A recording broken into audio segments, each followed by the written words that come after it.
Creators, artists, and lovers of graphic novels and comics are gathering for a two-day event to celebrate and share their inspiration of the art form. The festival is called the Prairie Comics Festival, and people can check it out at the Manitoba Museum for free. Joining us now is the Artistic Director of Prairie Comics Festival, Inc., Samantha Beiko. Good morning, Samantha. Good morning. Thank you so much for joining us. Now, graphic novels, comics, very popular right now. Why is this literary form really so big right now?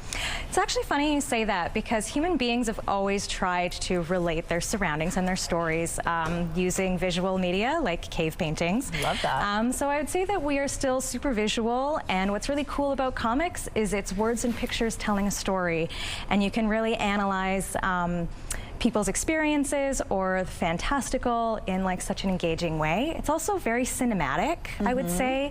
You know, a lot of movies use storyboards in order to map out, you know, how things are going to proceed, and comics are kind of like that. So it's really cool to see a visual medium like this that can come alive in your hands. And it's really fascinating for kids too, because it's an easy way for them to read. It gets them involved with, you know, using that part of their brain.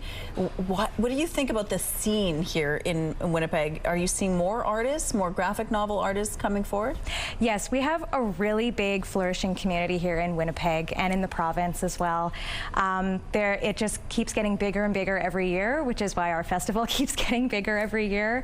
And it's just so cool to see all of the different stories coming out. It's also really just great that artists today are enabled to share their stories, you know, via social media, via, you know, creating zines, which are, you know, a more DIY, low-cost way of getting their stories out.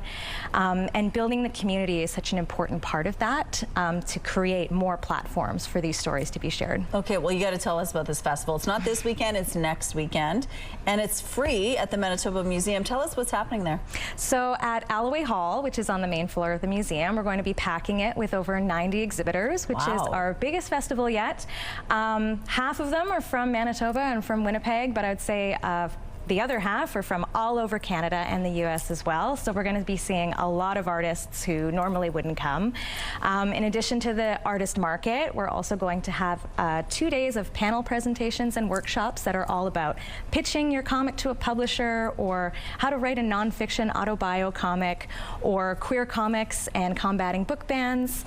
So we've got a lot in store for folks to engage with. You even have some pretty special guests. Tell us about who's coming. That's right. Our two headliner guests this year are Jeff Lemire, who is the best-selling creator of Sweet Tooth, Essex County. He's going to be having his brand new memoir, 10,000 Ink Stains, at the event. And we also have award-winning comic creator Jen Woodall, whose work is super familiar to a lot of folks who are in the community.